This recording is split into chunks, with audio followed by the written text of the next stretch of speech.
The crystal chandeliers of the Global Telecom Summit cast a blinding, suffocating glare across the grand ballroom, but I preferred the shadows. Dressed in a faded audiovisual technician's uniform that practically rendered me invisible among the billionaires, I stood tucked behind a heavy velvet drape, staring at my cracked phone screen. For the first time all week, a genuine, soft smile broke across my face. Who is she? The voice cut through the quiet shadows like a scalpel. I slowly looked up. It was Seraphine, our untouchable, ice-cold CEO, flanked by Derek, her arrogant executive director. Derek sneered, stepping aggressively into my personal space. Smiling while texting the rival chairman, Callahan, "We know you're a rat selling our encrypted frequencies. Hand over the device." Before I could even react, Seraphine stepped forward. Her eyes were usually dead and calculating, but right now they flashed with an inexplicable, volatile jealousy that seemed to crack her perfect mask. She coldly snatched the earpiece dangling from my neck. "I asked you a question, Callahan," she demanded, her voice dropping to a lethal, demanding whisper. "Who is she? Are you selling us out for her?" I didn't flinch. I didn't raise my voice. I simply took one step into her space, my gaze deadlocked with hers, and calmly pulled my earpiece straight out of her manicured fingers. "I am not selling anyone out," I said, my voice carrying a low, absolute authority. "But I have to go. She is waiting for me."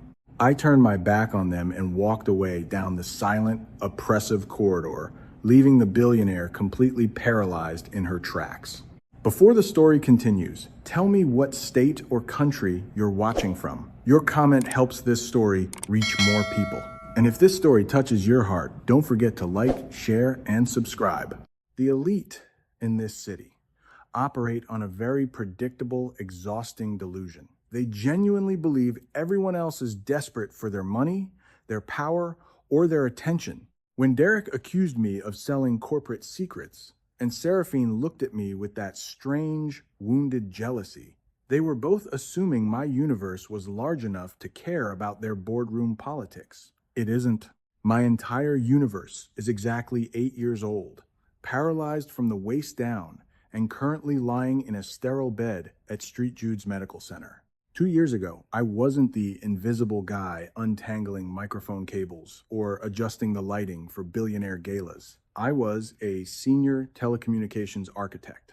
I built the encrypted networks these very executives use to hide their offshore accounts. But then came the hit and run. A speeding car, a shattered spine, and a cowardly driver who never hit the brakes. The surgeries and the endless specialized care drained my savings, liquidated my retirement, and forced me to sell our home. In this country, brilliance doesn't save your child. Premium corporate health insurance does. So, I swallowed my pride, buried my resume, and took a minimum wage AV technician job at Seraphine's Corporation, simply because their legacy employee health plan was the only thing keeping Anya in a specialized recovery ward. The secret lover I was supposedly texting in the shadows of that opulent ballroom, there was no woman. It was a custom, highly encrypted video link I had coded myself, bypassing the hospital's firewall so I could monitor Anya's room. Ever since the accident, my little girl suffers from severe, paralyzing night terrors. She wakes up crying, unable to feel her own legs, terrified of the dark. The only thing that calms her racing heart is the sound of my voice, reading her favorite fairy tales through a small, two-way speaker I installed near her pillow. That gentle smile Seraphine had so aggressively misread was just a broken father watching his little girl finally stop crying and drift to sleep. But as I walked away from the billionaires, down that suffocatingly quiet, carpeted corridor, my phone vibrated in my palm. It wasn't Derek or corporate security. It was an urgent billing alert from the hospital administration. Anya's specialized physical therapy funds were completely exhausted. The message was clinically brutal. If my employment status was compromised, or if I didn't authorize a new payment cycle by tomorrow morning, Anya would be transferred out of the intensive recovery unit and into an underfunded state ward.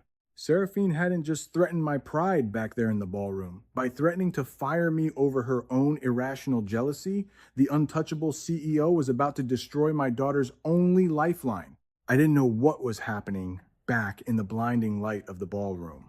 I only knew the heavy, suffocating silence of the underground server room as I descended into the basement. I would only learn the details much later, but the moment I had walked away, Derek had moved in for the kill. Derek had been whispering pure venom into Seraphine's ear, framing my departure as an act of corporate treason. He's down there transmitting our encrypted bidding protocols to the rival chairman right now, he had insisted, his voice dripping with feigned concern. What neither of us knew was that Derek was the actual rat. He was quietly establishing a backdoor in our network, preparing to sabotage the $5 billion international summit taking place upstairs, and he was using me as the perfect scapegoat. Normally, an untouchable CEO like Seraphine would have simply snapped her fingers and dispatched a team of armed corporate security to drag me out of the building. But jealousy is a strange, irrational poison.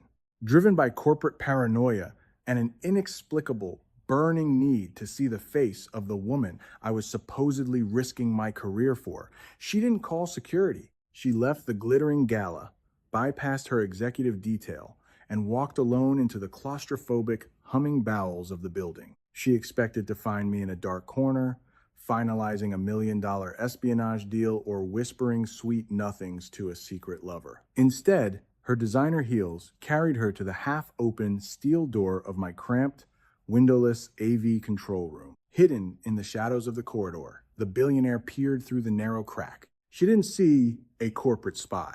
She saw a man still wearing his cheap, faded technician uniform, slumped in a broken office chair. I wasn't looking at stolen blueprints. My eyes were glued to a battered, glowing monitor displaying the sterile, terrifying intensive care unit of Street Jude's. On the screen was Anya, crying silently, her tiny, paralyzed body surrounded by a maze of tubes and life support machines.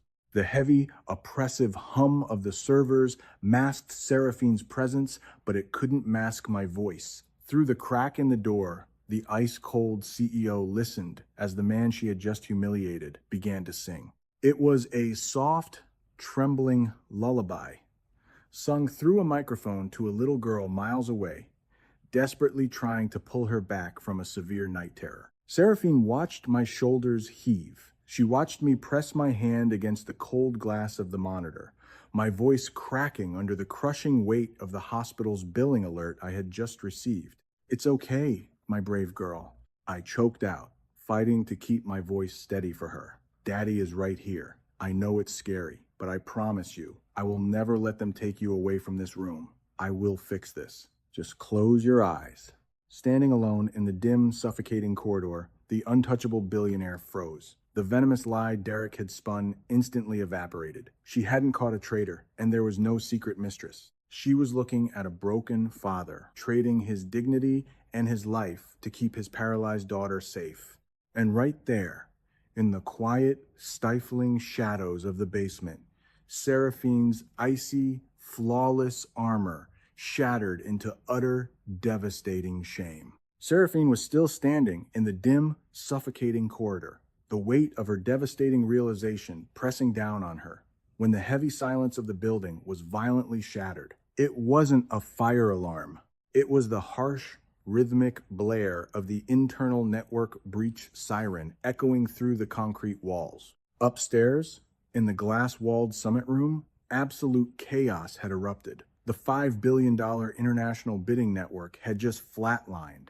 The massive digital displays that connected Seraphine's corporation to overseas partners went completely black, replaced by a glaring red systemic failure code. If the secure connection wasn't restored in exactly 5 minutes, the international consortium would automatically void the contract.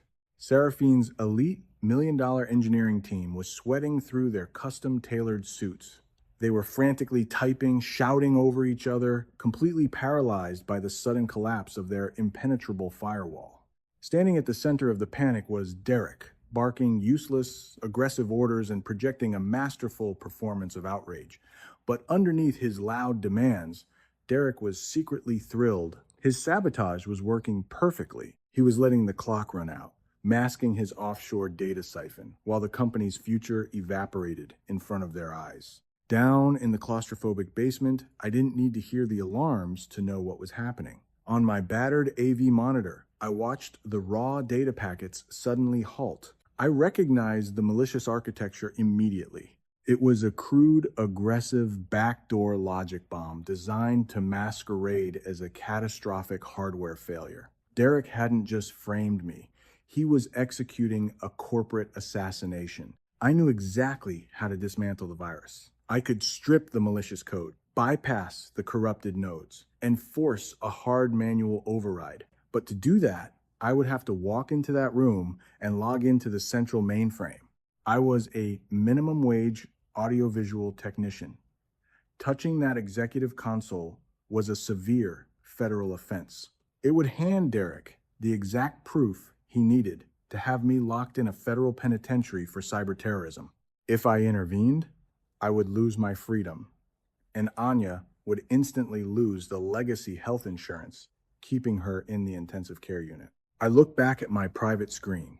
Anya had finally fallen asleep, her tiny chest rising and falling steadily to the rhythmic hum of the hospital monitors. I had spent the last 2 years telling my paralyzed daughter that the world, despite its cruelty, was still a place built on justice and truth. How could I teach her about integrity if I stood in the shadows to protect myself, letting a greedy coward burn an entire empire to the ground? I didn't panic, and I didn't rush. I simply reached up, unclipped my headset, and placed it gently on the scratch desk. I looked at the digital clock. There were exactly 3 minutes left before the $5 billion deal vanished forever. I buttoned my faded technician jacket, ensuring my uniform was neat. Then, I turned and began the slow, deliberate walk back up the stairwell toward the summit room. I didn't run. A man who knows exactly how to dismantle his enemies doesn't need to sweat, and he certainly doesn't need to run. When I pushed open the frosted glass doors of the summit room, the air was thick with the scent of expensive cologne and absolute panic. A dozen elite engineers were shouting over each other, staring helplessly at the glowing red failure codes on the massive central displays. The $5 billion international consortium was exactly 2 minutes away from automatically terminating the connection. "What the hell is the AV guy doing in here?" Derek barked, his face flushed with feigned outrage. He pointed a shaking finger at me. "Security! Get this garbage out of the room before he trips over a server cable." 2 broad-shouldered guards moved toward me, but I didn't even break my stride. I didn't look at them, and I didn't look at Derek. I simply kept walking toward the central mainframe console. "Stop him!" Derek yelled. "Stand down." The command sliced through the chaotic room like a silver blade. It was Seraphine. She was standing at the edge of the boardroom table, her face pale, her eyes locked onto me with a profound, shattered understanding. She had just returned from the basement. She knew exactly who I had been talking to, and she knew I wasn't the traitor. The guards froze. Derek gaped at her. "Seraphine, I said, "Stand down," she repeated, her voice dropping to a terrifying absolute zero. I stepped up to the main terminal, gently pushing a sweating senior engineer out of the way. I didn't say a word. I just placed my hands on the keyboard. For 2 years, these fingers had only untangled microphone wires and replaced projector bulbs, but muscle memory is a permanent ghost.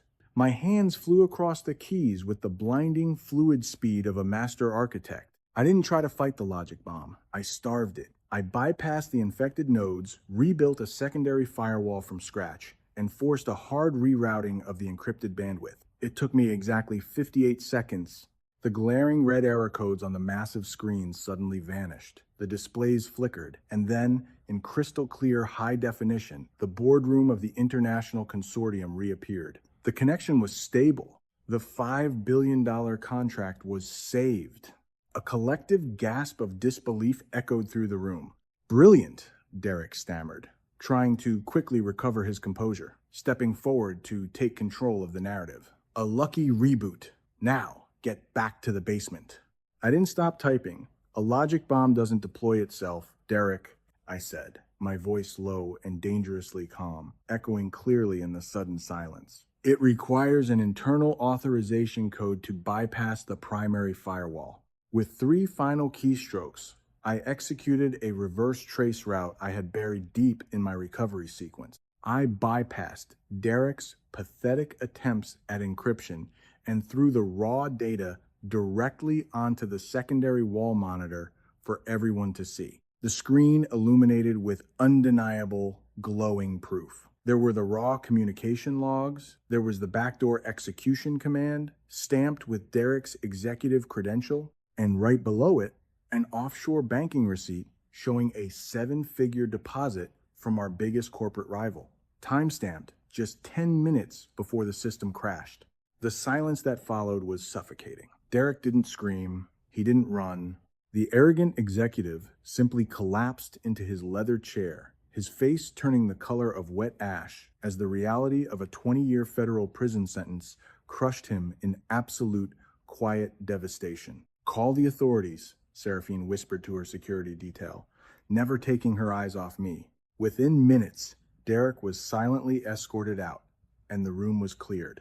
I stood alone at the console, the adrenaline finally fading, leaving me feeling hollow and exhausted. I reached up to loosen the collar of my cheap uniform. Then, I heard the soft click of designer heels. Seraphine stopped 2 feet away from me.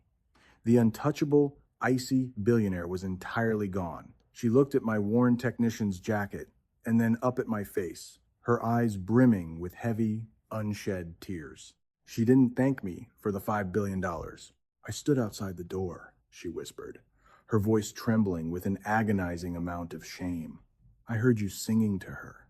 I heard you promise her you wouldn't let them take her away." She slowly reached out, her trembling fingers gently touching my frayed sleeve. "Who are you, Callahan?" "I'm just a father," I said quietly. A single tear slipped down her flawless cheek. "I am so sorry," she wept, her voice breaking completely in the quiet room. "I am so sorry." There was no grand fairy tale romance or an overnight wedding. Real healing is much quieter than that. Seraphine kept her word. She reinstated my credentials, promoted me to Director of Systems Architecture, and ensured Anya's medical debt was completely erased. With my new salary and premium executive benefits, I moved my little girl to the finest private rehabilitation center in the state. I don't untangle microphone cables in the shadows anymore. Now, my hands are only busy helping Anya learn to navigate her new, customized wheelchair. Sometimes, on a quiet Sunday afternoon, Seraphine visits the clinic. The untouchable, icy CEO leaves her billionaire armor at the door. She sits in a simple chair beside the hospital bed, holding a worn book of fairy tales, and gently reads to a little girl who isn't afraid of the dark anymore, while I stand in the doorway, finally at peace. This world is always in such a rush to judge people by the cheapness of their uniform or the quietness of their demeanor. Society easily slaps the label of a traitor on a man smiling in the shadows, completely forgetting that sometimes, on the other end of that phone, is the entire fragile universe of a father fighting for his child's survival. Arrogant executives like Derek don't fall because of loud, dramatic battles. They collapse because their loud, hollow greed is eventually exposed in absolute silence by true, unyielding intellect. When you choose integrity and quiet sacrifice over selfish ambition, the universe always finds a way to restore your dignity. A parent's love doesn't need to shout to be the most powerful force in the room. While this specific narrative is a work of fiction, the silent, heartbreaking sacrifices that single fathers make behind closed doors every single day are absolutely real. If you believe that a parent's quiet sacrifice will always be rewarded, please type the word love in the comments below. Or share a personal story about a time when you were unfairly misunderstood by others. Don't forget to like this video, share it with your friends, and subscribe to our channel for more deeply emotional stories.